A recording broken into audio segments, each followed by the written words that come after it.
Ipinagdiriwang natin ang paghahari ng Diyos sa ating buhay. At ang isa sa mga pinakamahalagang bunga ng paghahari na yon ay ang kasiyahan, kaligayahan, happiness. God's rule is meant to bring us happiness.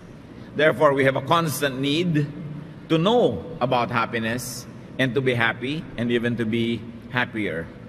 Solomon in his wisdom said in Ecclesiastes 8:15, "So I commend the enjoyment of life, because nothing is better for a man under the sun than to eat and drink and be glad. Then joy will accompany him in his work all the days of the life God has given him under the sun." Iminumungkahi daw ni Solomon na ang ating buhay ay tamasahin natin ang kasiyahan, ang kaligayahan, sapagkat wala na daw iinam pa kaysa sa ang tao ay maging masaya, tumanggap ng pagpapala sa Diyos, at pagkatapos noon ay humarap sa Kanya. Na ang buhay natin dito sa mundo ay dagdagan, damihan natin ng mga kasiyahan. Hindi ito masama, kaya tayo nilikha ng Diyos ay para pagpalain. Pero paano nga ba sumasaya? Paano ba nagpapalungkot ng sarili? At paano ba natin nabubungkal ang taniman ng kasiyahan para mas dumami ito sa ating buhay? There are habits and there are attitudes that produce happiness. On the contrary, there are also habits and attitudes that produce loneliness. Kung ano ang iyong ugali, asal, pamamaraan ng buhay, kung anong iyong itinatanim, yun ang iyong aanihin. Kung marunong ka magtanim ng ligaya, dadami ang ligaya mo sa buhay. At kung marunong ka magtanim ng lungkot at yun ang iyong inaasikaso, tiyak nalulungkot ka rin. Now, happiness is habits. May ugali, may asal ang kaligayahan. And one habit is that happiness borrows. Isang lihim ng kaligayahan, ang ligaya ay marunong manghiram, marunong humiram, at marunong sumaya sa panghihiram lamang. Ama namin, salamat sapagkat kayo'y Diyos na nagmamahal sa amin at gusto nyo kaming sumaya. Turuan nyo nga po kami ngayon ng mga malalalim, magagandang paraan para mapasaya ang buhay na ito. At nang hindi kami puro reklamo, puro hiling, puro buntong hininga at himutok, turuan niyo po kaming makakita ng kaligayahan sa panghihiram. Ipaliwanag niyo at nang maisa pamuhay namin. Hiling namin, Panginoon, kayo po maging tagapagsalita at sa inyo po mga ituturo sa amin. Kami makalaya sa mga tali na kami rin ang naghapo sa aming sarili. Kami matapunan ng iyong liwanag at madagdagan ang kaligayahan namin sa buhay habang ito'y ipinagpapasalamat namin sa inyo. Salamat po sa presensya nyo. Forgive us our sins, cleanse us from all our iniquities. Speak to us, Father. Liberate us, empower us, enlighten us. In the name of your Son, Jesus, our teacher, we pray. Happiness borrows. Ang kaligayahan nanghihiram. Happiness is willing to just borrow. Happiness is contented with just borrowing instead of possessing. Maraming mga tao hindi sumasaya kasi hindi sila sasaya hanggang hindi nila naaangkin ang gusto nila at hindi sila nakalaan na manghiram na lang kahit paminsan-minsan. At hindi asawa ang pinag-uusapan natin. Lahat ng ibang bagay liban sa asawa. Happiness has secrets. To be happy, be glad to just borrow what cannot be owned. To borrow what is very troublesome to own. At least, kung ikaw ay kontentong manghiram ng hindi mo kayang mabili o kaya ay maging sayo mismo, hindi ka nasizero. Walang sayang na sandali. Yung mga taong ang laging patakaran, everything or nothing, kadalasan nagiging nothing. Lumalampas tuloy ang isang oras, isang araw, isang linggo, nothing, kasi gusto mo everything or nothing. And there's one big headache, and that is possessing or wanting to possess. Kung meron kayong isang bahay, mahirap nang ang alagaan yan. Pag naging 2, 3, 4, ang hirap. Tuwing may bagyo, marami kayong tinatawagan. Tuwing may lindol, marami kayong ipinaparepair. Marami kayong susweldohang magbabantay. At sila lang naman na nagpapasasa sa inyong mga bahay. Mahirap yung maraming kotse. Mahirap yung maraming inaalagaan sa buhay. Yung mga marurunong na tao, sa simula pa lang kahit may pera, sinisimplehan ang pamumuhay para konti ang inaalagaan because administration of what we have can be a great burden. Yung pagnanasa na mag-angkin at magmay-ari, ito ang nagpapalungkot sa maraming tao. Kasi kahit kapag pabale-balentong sa buong buhay mo, talagang maraming bagay na hindi magiging ganap na sa'yo. At kung gagawin mong requirement na maging masaya, ganap na sa'yo yon, kailan ka pa sasaya? Tumanda ka na lang at sumakabilang buhay, hindi pa naganap. Sinong sumasaya? Yung marunong makontento sa panghihiram, kahit sanda-sandali lamang. James 4:1-5, what causes fights and quarrels among you? Don't they come from your desires that battle within you? You want something, but you don't get it. You kill and covet, but you cannot have what you want. You quarrel and fight. You do not have because you do not ask God. When you ask, you do not receive because you ask with wrong motives. So sabi talagang sa buhay, marami kang gugustuhin na hindi magiging sayo. At kahit sa love life, sabi nga nila, the best one is the one that got away. Lagi ka na lang nag-iisip nung hindi naging iyo, hindi mo naangkin. Pero pag lagi mong yun ang pag-iisipan, puro discontentment lang ang pupunta sa puso mo. Luke 12:15, then Jesus said to them, watch out, be on your guard against all kinds of greed. A man's life does not consist in the abundance of his possessions. Sabi niya, mag-isip-isip kayo at mapagbantay. Ang kabuluhan ng buhay ay hindi nakasalalay sa dami ng mga inaari o inaangkin o mga pag-aari. Happiness is aware and conscious of the borrowing. Hiram ang lahat. At ang tunay na taong sasaya, yung hindi siya lumilimot na nanghihiram lang siya. That the person has a borrower's attitude, not an owner's attitude. Hindi tayo owner, custodian lang. Kaya ang tawag nga sa Tagalog sa mga lupain, mga properties, ang totoo hindi pag-aari. Ang tawag natin doon, ari-arian. Kunwari lang. Kasi alam mo naman na mamamatay ka, ipapasa mo rin yun sa iba, ipapahiram mo rin sa iba. Kahit nga marami kang lupain, ikaw ba lagi ang pumipitas ng bunga ng iyong nyog? Madalas iba. Kahit marami kang bahay, ikaw ba lagi ang nakahiga sa mga balkon mo? Madalas iba. Yung mga katulong mo na party ng party habang wala ka. No? So, pag alam mo na hiram lang, hindi sumasama ang loob mo. Pag may ibang nakakahiram din, at pagka napupunta na rin sa iba. Happiness is aware and conscious of returning what is borrowed. Dahil alam mong hiram lang ang lahat, pagka binabawi na ng may-ari, hindi sumasama ang loob mo. Hindi matapos makahiram ka nung binabawi na nakasimangot ka pat galit. But because you have a borrower's attitude, you are grateful for the borrowed things, borrowed moments. Kahit mga pahiram na sandali, salamat. Because everything is really just borrowed. Happiness is made up not of few big things that you own, but happiness is usually made up of many little things that you borrow. Pag ilalagay mo lang ang kaligayahan mo sa mangilan-ngilang bagay na malalaki at talagang sayo, konti lang ang ligaya mo. Samantala kung natuturuan mo ang sarili mong lumigaya sa mumunti, maliliit, sumandaling mga hiram, marami kang pagkukuha ng kaligayahan. At pag dilingon mo ang iyong buhay at inipon mo yon, ang dami na nun, mas marami pa doon sa konting malalaki na sinikap ng ibang maging buong-buong kanila. Ecclesiastes 5:15, naked a man comes from his mother's womb, and as he comes, so he departs. He takes nothing from his labor that he can carry in his hand. Hubad daw na dumadating ang tao sa mundo at hubad ding umaalis. Sa kaugalian kasi, sa mahabang panahon, sa maraming villages at mga bayan-bayan ng Israel, ang mga inililibing ay wala ring damit, may balot lang na kumot. Eh syempre tayo, kung suot-suot mo mga alahas mo at ang mga Tupperware bracelets mo pag namatay, parang hindi mo maintindihan yung why will I be naked when I depart? Nakabarong Tagalog pa nga, nakaterno, etc., etc. Pero ang konteksto nito, hubad ka ring inililibing. Therefore, isa lang ang ibig sabihin, happiness borrows. Nung ipinanganak ka, wala kang suot, wala kang ari-arian, wala, nothing. Therefore, lahat ng napalagay sa katawan mo, napapaligid sa'yo, inuupuan mo, hinihigan mo, tinitirhan mo, sinasakyan mo, hiram lang.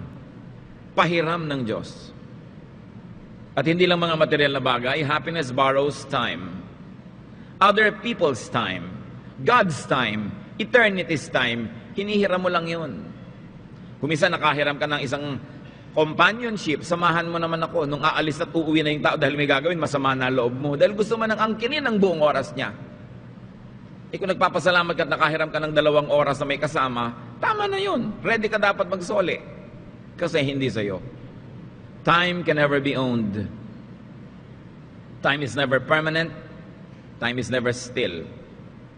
So happiness borrows moments. Alam niyo ang tunay na kaligayahan, mga kapra-kaprasong sandali. Hindi ka nun pwede magkaroon ng isang buong linggong ligaya.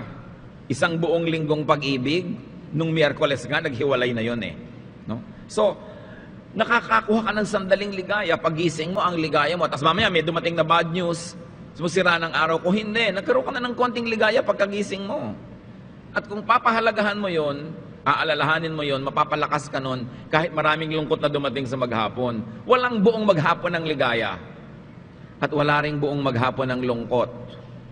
Nagmumukha lang na isang buong lungkot yan kung malungkot ang paningin mo sa buhay. Pero kahit na nga sa mga libing, may comedy pa rin eh. No? May nakakatawang mga bagay na kung bubuksan mong isip mo, meron ding saya. Pero kung ang lagi mong hahanapin ay lungkot, magtatagumkay ka, makikita mo talaga lagi yung lungkot. Ecclesiastes 3:1, there is a time for everything and a season for every activity under heaven. So hiramin, gamitin at ipasalamat ang bawat sandali ng iyong buhay. Halimbawa, hiramin, gamitin at ipagpasalamat ang iyong kamusmusan. Kung musmus ka, di maging musmus ka. Ipagpasalamat, hiramin ang iyong kabataan. At kung tapos na ang kabataan, isoli nyo na. Hindi kayo pwedeng bata habang buhay. At hindi ka pwedeng mukhang 20 anyos kahit 90 ka na. Isoli mo na rin ang makinis na balat. At hiramin mo na yung kulubot na balat dahil yun ang itinakda ng Diyos sa edad na yan. Pag hindi mo tinatanggap yung panahon, yung dinadala ng panahon, lagi mong tinatanggihan at binabaligtad, lagi kang kasalungat ng agos, lagi kang kalaban ng hangin, hindi ka luluwag at giginawa. Baligtad kasi tayo, yung mga bata gusto nating tumanda. Tuwang-tuwa tayo pag naglalakad na, naglalakad na siya, humahakbang na. At pag talagang sanay na maglakad, aalis ka na naman. Ayaw mo namang lumakad. Gusto mo nandun lang, nagsasalita na siya, tuwang-tuwa ka, pa. Pagka nagsasalita na, huwag kang sasagot, huwag kang kikibo.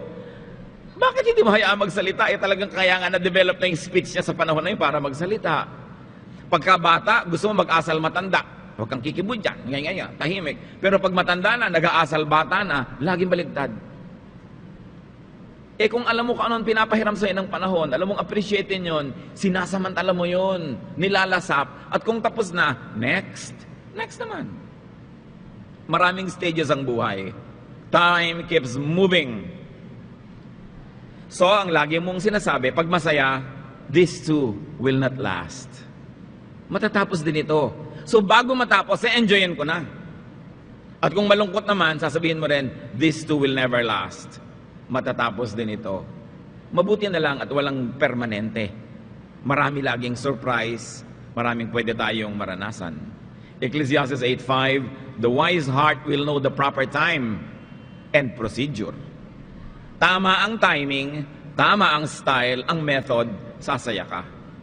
So pakinabangan mga kapatid at ipagdiwang ang umaga, ipagdiwang ang tanghali, ang hapon, ang gabi, kasi lahat yan pahiram. Tatapos din. Huwag ibigay ang gabi sa mga aswang. Hindi pang aswang ang gabi. Kung minsan iniisip ko mga kapatid yung aswang, di ba yung mga aswang, mga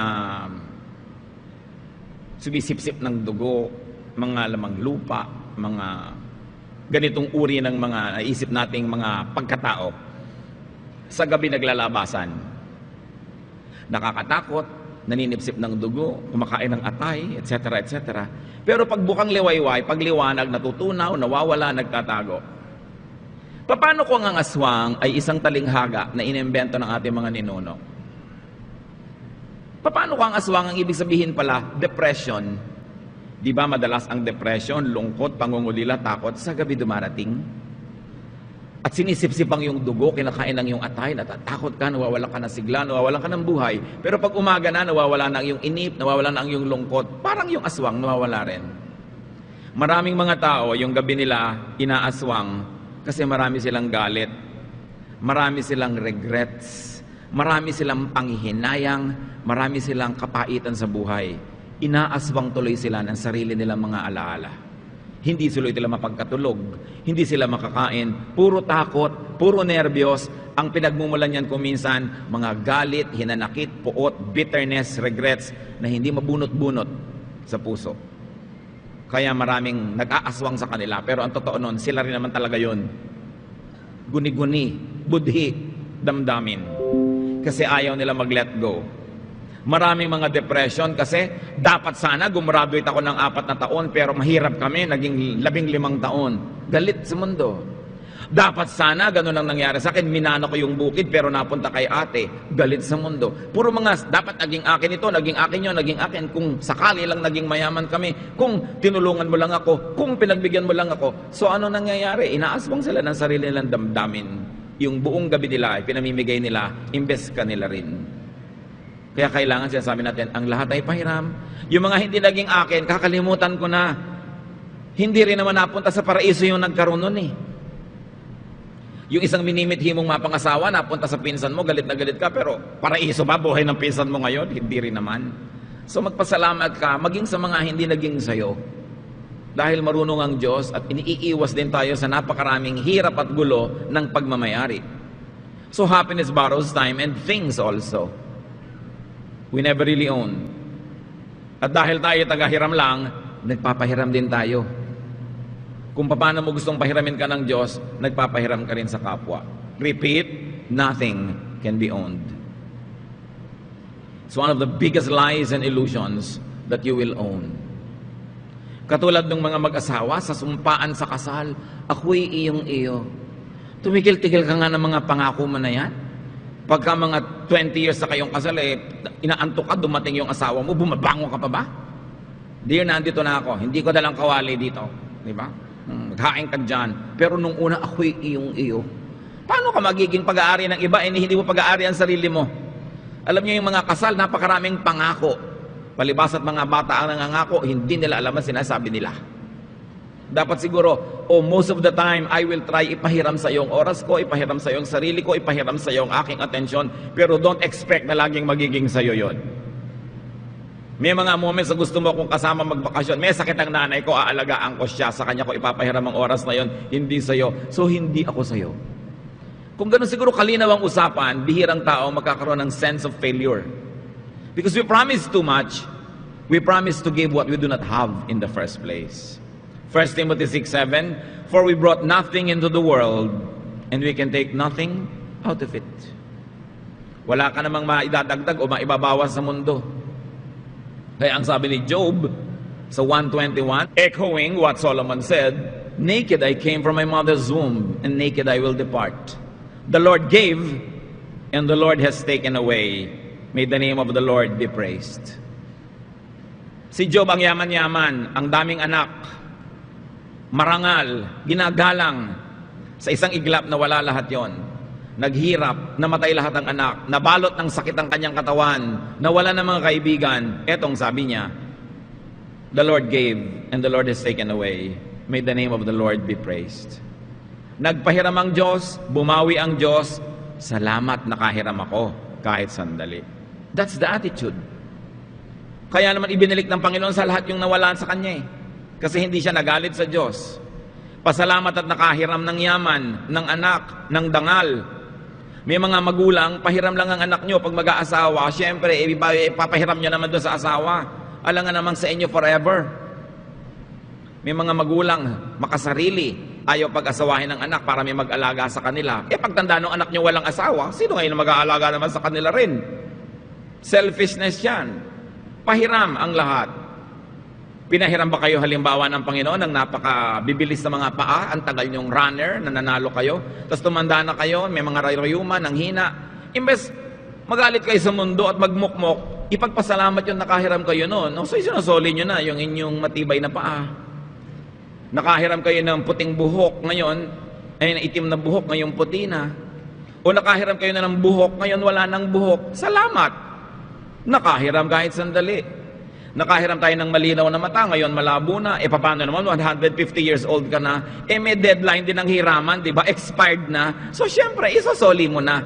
Pasalamat na lang at ang haba-haba ng panahon noon na malinaw ang aking mata. Na ngayon na lang, lumalabo. Noon, ang lakas ng iyong braso, humihina ngayon. Dati, malakas ang negosyo mo, ang hina ngayon. Pasalamat ka, naranasan mong makahiram ng malakas na negosyo. Kasi pag gusto mo laging sayo forever, magiging sakim ka, kaya kalulungkot.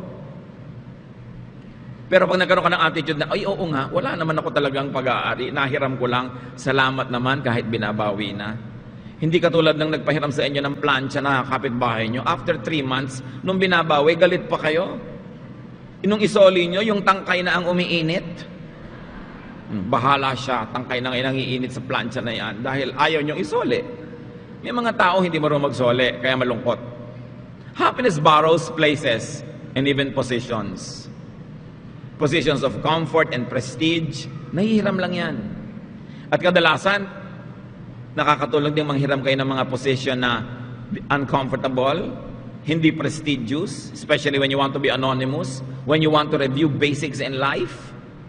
Kaya nga kung minsan nagbabakasyon ka to be anonymous, hindi ka kilala, para makahiram ka naman ng ibang posisyon, ibang mukha, ibang pagkatao, nare-refresh ka. Because even the heavenly bodies are never in the same spot, ever. Nobody owns space. Kahit yung kinakalagyan ng mundo ngayon, lumalakad yung mundo, hindi siya babalik doon. May iba namang tutungtong doon mamaya. Ganun talaga. Happiness borrows people and relationships. Huwag lang nga asawa, magulo yun. You have borrowed companions. Pagka wala na siya, salamat. You have borrowed traveling companions. Sometimes never to meet again. Bawa, nag-tour ka, nakasabay mo sa isang van ang mag-asawang ito from Canada, kailan pa kayo uli magkikita uli? Malamang never na. So, samantalahin mo na yung borrowed moment na yun. Be nice. Allow them to be nice to you. So, hindi mo kayo magkita forever, pareho na kayo nakakontribute sa inyong kabutihan sa isa't isa. Hindi yung sasandali lang kayo doon, nagyabangan pa kayo at nagpataasan doon. No? So, anong dala-dala mong memory? Negative. Kaya aswangin ka nun sa gabi pag dumami na ng dumami. Kaya maraming tao natatakot sa sarili nilang anino kasi tanim ng sama ng loob. In time and place, our paths cross. Our lives intersect and sometimes never to intersect again. Kaya gandahan na yung moment na yon kasi hindi na babalik. We just borrow parents. Pahiram lang yan. We borrow parenthood kung tayo naman yung magulang. And then later on, iba naman yung gagawa ng ganong pananagutan. We borrow partners. Hindi na nyo naman property kahit husband nyo o wife nyo. Borrowed lang yan. Borrowed from God, borrowed from their parents, borrowed from their professions. Yung asawa ninyo, i-give up yung profession niya to raise children, then later on, kung pwede na, ibalik nyo na siya sa gusto niyang growth, profession, or intellectual pursuit. Nahiram nyo na, nataga-alaga na yung mga anak at tagapagbantay ng bahay mo, palayain mo naman para may magawa ring iba. Hindi mo siya property. Children are borrowed.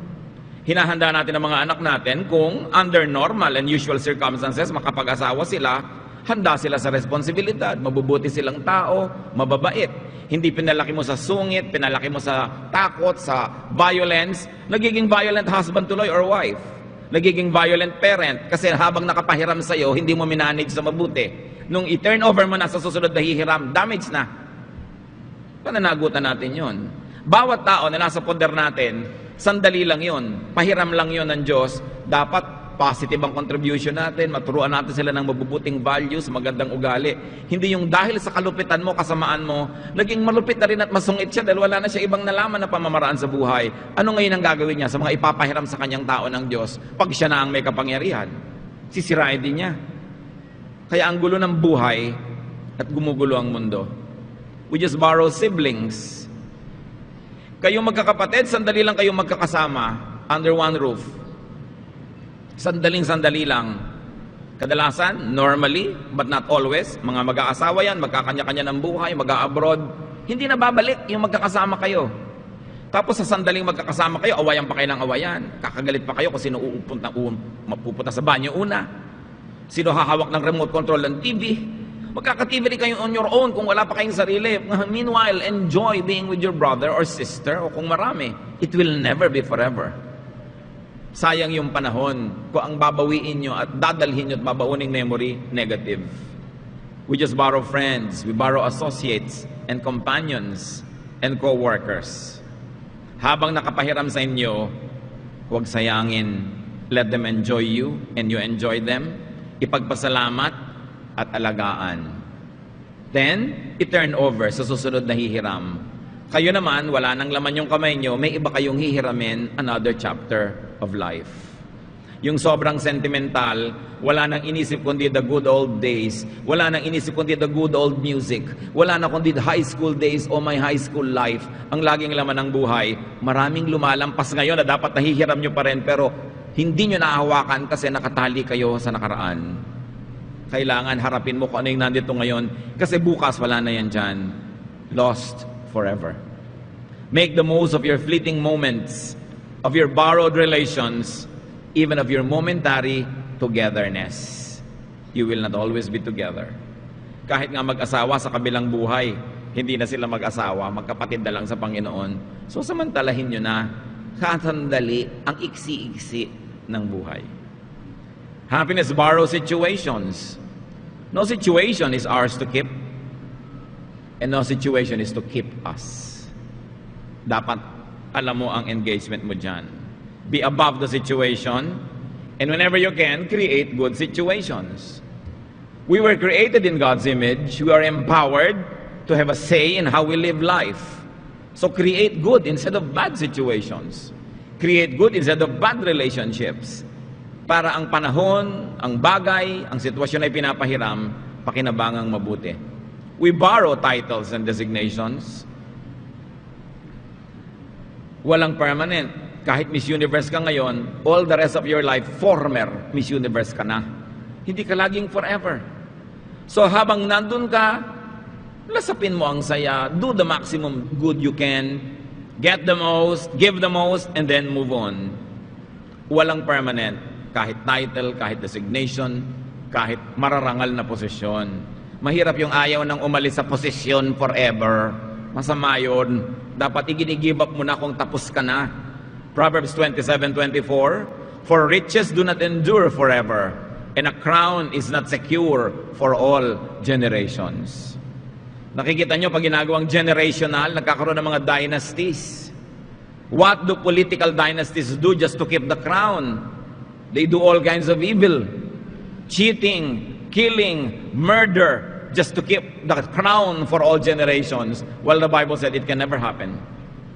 Sisirain mo lang ang sarili mo, sisirain mong kapwa mo, palulungkutin mo lang ang buhay mo, magtatanim ka ng bagyo na aanihin mo rin pagdating ng panahon.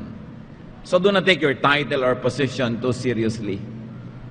Pagka mataas ang title mo, huwag kang masyadong yumabang. Para pag nawala yung title mo, hindi ka rin masyadong lumungkot. Huwag kang masyadong serious sa buhay. Do not grieve loss of your title or position too much. And also do not celebrate having it too much. Para pareho lang ang effect sa'yo. You're unruffled, quiet, secure. Happiness borrows life. Sa lahat yata ng dapat alam natin na hiram lang, buhay ang dapat malinaw. Our spirit borrows a body to experience earthly life. Then the spirit leaves the body is returned to the ground, its lender, and then you move on to where? A glorified body. Kung hindi natin iiwan ang katawan na ito, kung hindi humihina, rumurupok, namamatay, nabubulok ang katawang ito, paano ka darating sa next stage where you will wear your glorified body? So tuwing may nawawala, may dumadating na kapalit. Happiness, timeshares. Hindi laging ikaw ang occupant, iba naman kuminsan. Hindi laging ikaw ang gumagamit, iba naman ang darating. Para ikaw, may magamit ka ring iba. Be glad and contented to timeshare. Kita nyo yung mga vacation houses, yung timesharing, yung meron kang 2 weeks a year sa isang vacation house, tapos may 20 other people who have 2 weeks each. At least hindi ikaw nag-aalaga, hindi ikaw nag-maintain, darating ka lang para gumamit. Dahil kung sa'yo ang vacation house, No way that you can be there more than 30 days a year.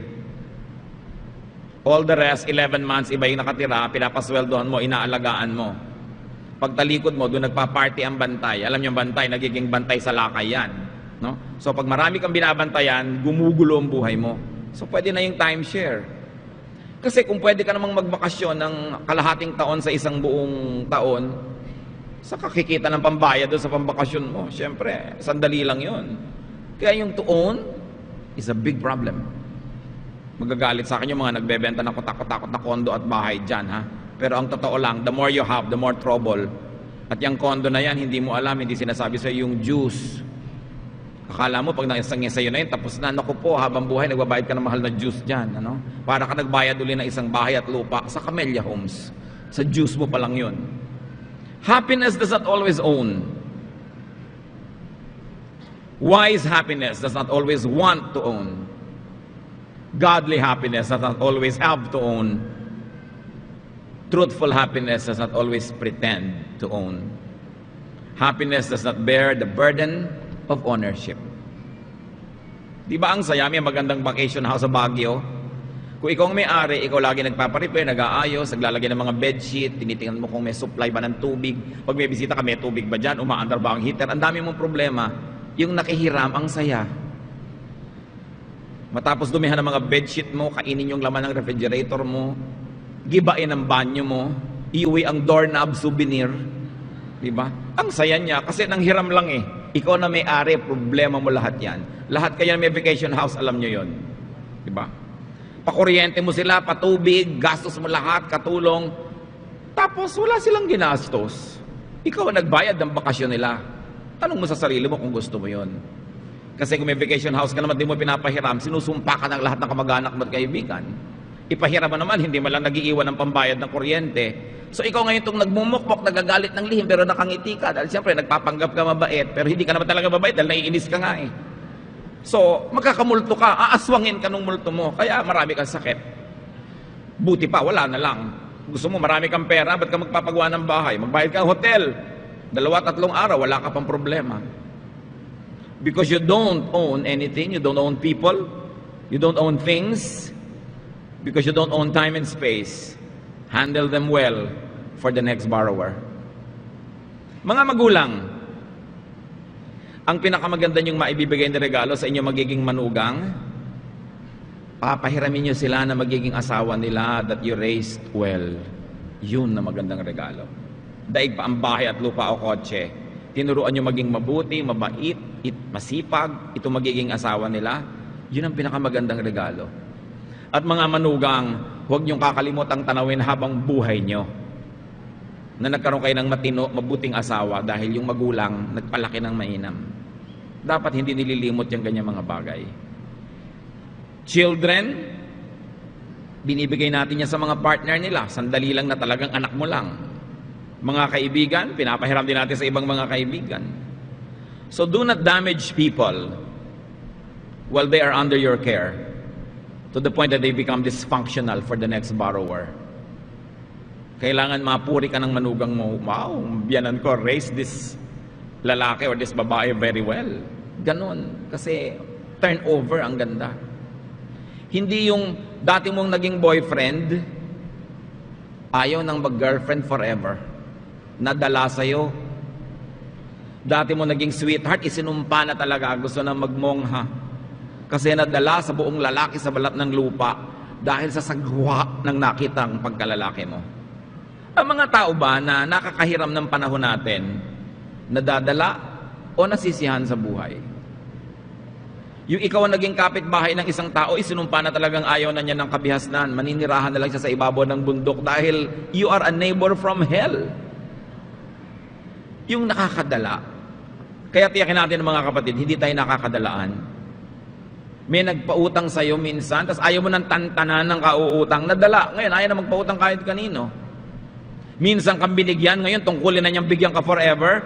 Sasabihin niya tuloy, ayoko na magbigay. Nakakainis yung mga binibigyan, ayaw tumigil. Biruin niyo may taong nadala dahil sa inyo. Pinatay niyo ang kanilang humanidad, pinatay niyo ang kanilang charity, pinatay niyo ang kanilang pananalig sa kapwa dahil sa ipinakita ng pangit na sample. So meron tayong pananagutan to turn over these people to the next borrower. even more vibrant, happier, more expectant of more happiness in life. Hindi yung ginawa natin siyang vengeful, defensive, closed because of the sad experience with us. Kaya anong bilin sa mga asawang lalaki? Colossians 3:19-21. Husbands, love your wives and do not be harsh with them. Pag nakita ng mga anak nyo na malupit kayo sa inyong asawa, kadalasan sila man, paglaki, nagiging malupit sa asawa nila. Children, obey your parents in everything, for this pleases the Lord. Nakita nyo sa mga Western Hemisphere, sa mga developed economies, ayaw na mag-anak ng mga magulang. Nauubos ang populasyon nila. Kaya tayo mga Pilipino, we will inherit the earth. Kasi ang dami-dami natin. Diba? Sila nauubos. Pati nga sa Japan ngayon, tinatanggap na yung mga Filipino nurses. Dati ayaw. Wala na silang nurse eh. Pati Japan, mamanahin natin. Ang tatandaan na nila ay nauubos.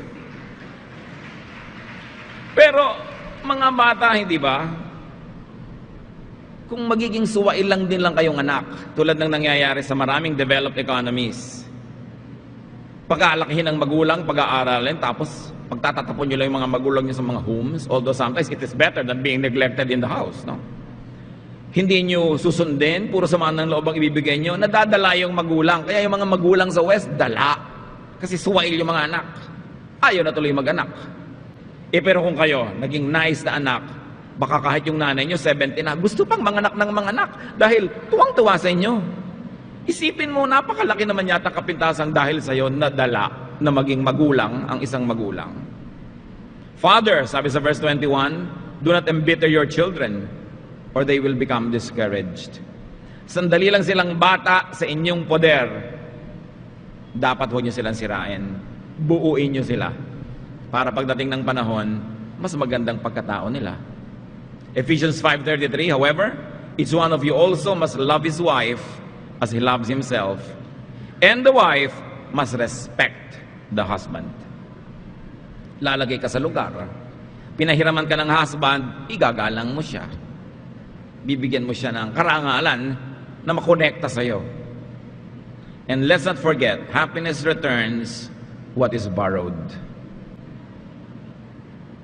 Happiness is ready, willing, and able and glad to return. Because only in returning will your hands be free to borrow other things. Pati ang pagtanda, you gracefully surrender the things of youth, sabi ng Desiderata, so that you can attend to your being an adult. And when your time is up, you give up your mortal body, you release the spirit, and you have another youth waiting for you. You have a glorified body waiting for you. So hindi na rin masyadong iniiwasan yan kung talagang panahon na rin. Dahil may iba pang naghihintay. Ecclesiastes 12:7, and the dust returns to the ground it came from, and the spirit returns to God who gave it. Ang alabok nating katawan ay babalik sa alabok, at ang espiritong galing sa Diyos ay uuwi sa Diyos. Ang gandang reunion with God and with all the others who have departed before you. So don't aspire for or worry about permanent ownership, even of your body. There is no such thing. How to be happy? Most of the time, borrow, don't own. Borrow people, time, and things. Many people do not enjoy happiness because they have the fear of losing, fear of returning. Marami po mga tao, hindi man lang nakakahiram dahil ang kinakatakutan ang pagsusoli. So sasabihin ng iba, hindi na lang ako iibig dahil mawawala rin naman. Kaya ang sabi naman ng isang Makata, it's better to have loved and lost and returned than never to have loved at all. Yung iba sabihin natin, huwag na tayong guminhawa, mababawi din naman, maghihirap din tayo uli. O di humiram tayo ng ginhawa ngayon, pag isusuli na bukas, di balik tayo sa hirap, nakahiram.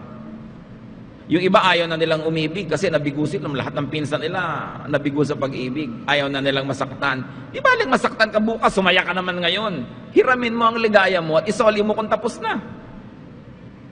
Kesa sa hindi ka nga lumungkot kasi hindi ka rin naman lumigaya talaga. So kailangan marunong ka ng ganung mga risk sa buhay. Ibinigay talaga yan sa atin ng Panginoon. Yung fear of losing and fear of returning stops people from borrowing. Hiramin nyo, huwag nyo i-damage, isoli nyo, manghiram uli kayo ng iba. Pag marami na kayo nahiram, graduation time na, tapos na ang buhay, babalik ka na sa Diyos. Lahat hiram. So be contented in borrowing and make the most of borrowed time. It will not be there forever. Nagmahal ka, tapos sumakabilang buhay, kahit naman hindi mo mahalin yun, sasakabilang buhay din yun eh. Diba? At kahit hindi mo mahalin yun, sasakabilang buhay ka rin. Hindi mo maganda na habang nandito ka sa buhay na to, at habang nandito siya, nagmahalan man lang kayo kahit sandali. Kahit sa isang linggong pag-ibig, Lunes, nang tayo'y nagkakilala, o at least, Martis, nung ikay umalis, at least Lunes, masaya ako. Pwede na yun. Hindi naman talaga yan forever. Illusion yung forever na yan. So what do you want to possess and enjoy but can't own? Just borrow. That's easier to do. Besides, it's tragic to possess and then lose interest. Yung gustong-gusto mo, ang laki ng binayad mo, after a while, ayaw mo na. Di ba? Walang solian, no return, no exchange. Mahirap naman yun. Mabuting medyo nakakahiram-hiram ka lang. What do you wish? What would you do with something you own but do not like anymore? Yung mga iba, gustong-gusto magkabahay, halimbawa kung saang subdivision. Tapos ayaw naman pala niyang half of the year, lumalangoy siya sa baha. Dahil lumulubog pala, anong gagawin mo? Nabili mo na.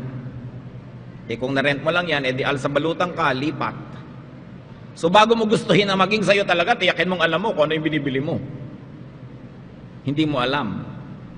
Kaya sabi sa Rustans, handle our merchandise. Kasi alam nila maganda, lalo mo magugustuhan. Yung ayaw ipakita, kasi baka pag hinipo mo, nagiba na pala. So bilin mo muna. Borrow your happiness, brothers and sisters. Borrow and be happy. Be happy to just borrow. Wala pang maintenance cost.